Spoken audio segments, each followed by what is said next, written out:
vendosja në krah të saj. E kuptoj që për të votat, po do të bisedojmë edhe aty, do shta dhe nuk është e nevojshme.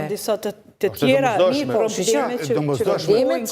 probleme tjera. Aty du të me thonë, nëse LDK-ja me të vërtet konsideron që është parti institucionaliste, ajo du të shikoj interesin e shtetit për parimin e progresin e shtetit edhe në politikën e jashtme, edhe në politikën e brendshme, dhe ajo mund të bëhet edhe duke qenë opozit e mirë, aktive dhe konstruktive.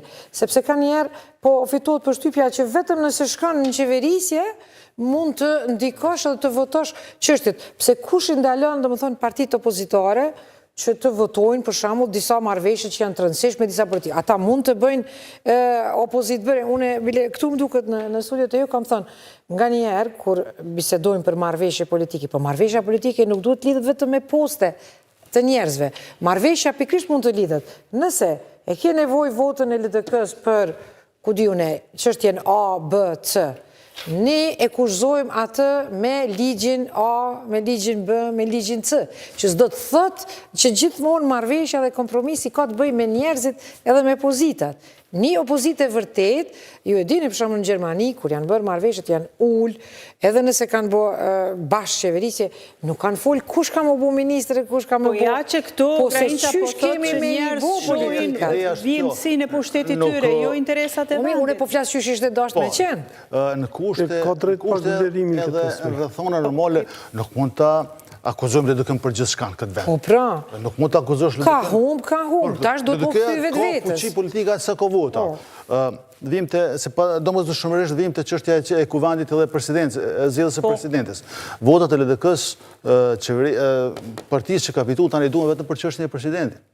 Jo për çështjen. Dhe marrëveshjen ndërkombëtare, aty duhet të gjithë deputetët të votojnë. Prandaj ky është edhe interferimi i presidencës në zgjedhjet brenda lidhjes demokratike. Po gjithsesi ndërlidhen proceset. Kuptimin e sjelljes politike që deshim me ilustru Blerimi, ajo domethënë që e thash edhe unë, heqja dorë e Lumir Abdigjikut nga parimet e afirmuara prej tij edhe partisë që do të japësh dorëheqje kur është një rezultat i keq, dhe mosdhënia dorëheqjes reale e konfirmon se ka edhe të ky një ndjesi, domethënë, të makiavelizmit që duhet të arrish në pushtet disi.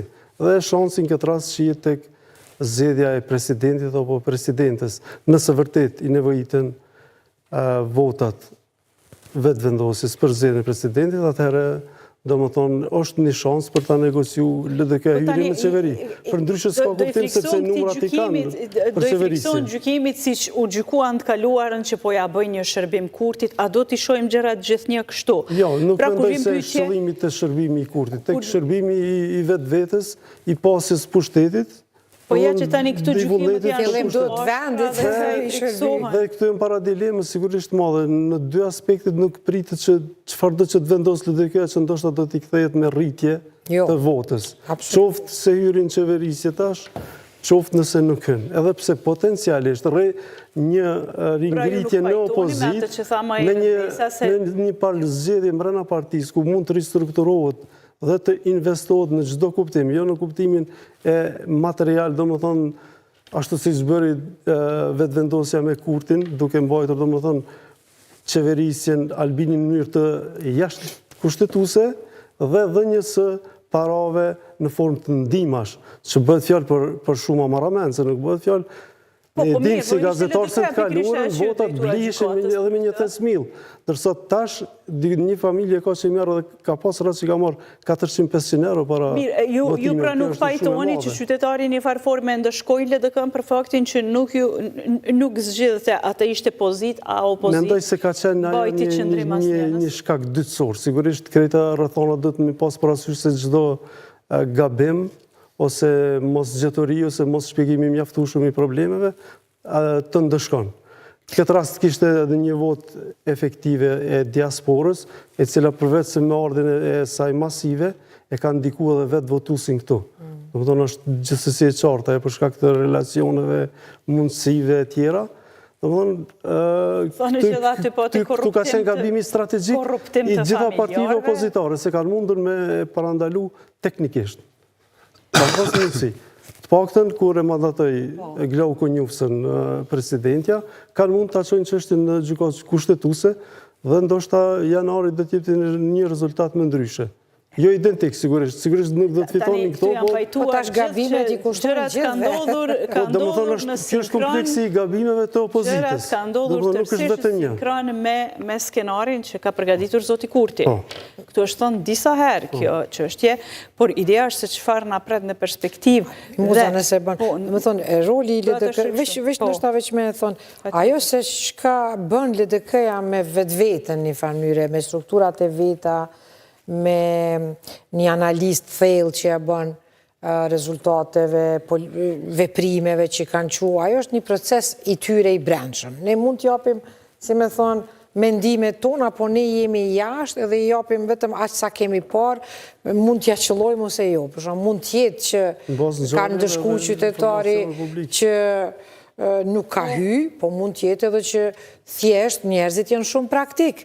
Edhe shohin për shembull, si me thonë, fituesin që është më afër, mendojnë, për shkak sidomos bllokimit që ka ndodhur për një vit, njerëzit janë shumë praktik edhe kanë mund me vendosë me thonë, a diçka sa zgjatemi prap, ma mirë për ja japim dikujt që është shumë afër te finishi. Ka mujt me ndodhë dhe kjo, ka mujt me u bind me të vërtet për, ka mujt me ndodhë ato. Por unë po them, procesi i LDK-s, zgjedhjet e brendshme duhet me ndodhë pa marrë parasysh ajo është do më thonë një veprim që ata ndërmarin me qenë sikur në pozitën e Lumirit, edhe pse e ka marrë vetbesimin, pikrisht për shkak që e ka marrë vetbesimin, në një proces kur, sepse zgjedhjet fundi duhet me ndodhë në mënyra në orare të rregullta, po, dhe nuk e di kur ka qenë koha, kur kanë qenë zgjedhjet, dhe kur është koha që është dashur me çdo 4 vite, apo ato duhet me qenë të rregullta, ndodhin, pa marrë parasysh çka ndodh. Po, edhe ajo është një çështje e tyre, analizat e tyre, dhe mandej gara mirëfillt në përdeg, në përnëndeg, edhe të strukturave që kanë qenë përpara, në mënyrë që, ose me të vërtetë antarësia, me e rekuperu, si me thonë LDK. Po tani. Por, tash pozita në LDK-s, faktikisht në sjellja atyre në raport me qeverisjen e presidentit, krye këput varet nga këta deputet që kanë fituar mandatin në këtë kohë. Ideja është me që... Sepse nuk ka kush i kanë ndryshe për pas këtyre që i kanë marrë mandatin. Me që brenda partisë është një numër i madh, pra që nuk donin vimësinë e pushtetit të Abdigjikut, si kryetari i partisë, a do të mund le të supozojmë t'i kushton të diçka LDK-s nëse Abdigjiku në këtë moment vendos. Qoftë lidh koalicion me vetë vendosjen, qoftë mbështet presidentën ose nisma tjera, si do të reflekton të strukturat e brendshme të LDK-s? Në kuptimin që a do i ktheshin kundër duke akuzuar se kështu, si që ka ndodhur të kaluar, në ke bashkërbim Kurti. Nëse cilën situatë, LDK është në një pozicion tepër të vështirë. Në vazhdimin e pozitë veç e rënën këtë parti politike. Por edhe bashkangjitja e ti si paterice vetë vendosë pushtet, sepse s'do fare pak rol do të ketë, për shkak fuqisë të madhe televizëve të vendosje, edhe një koalicion me LDK-n do të jetë përthuaj se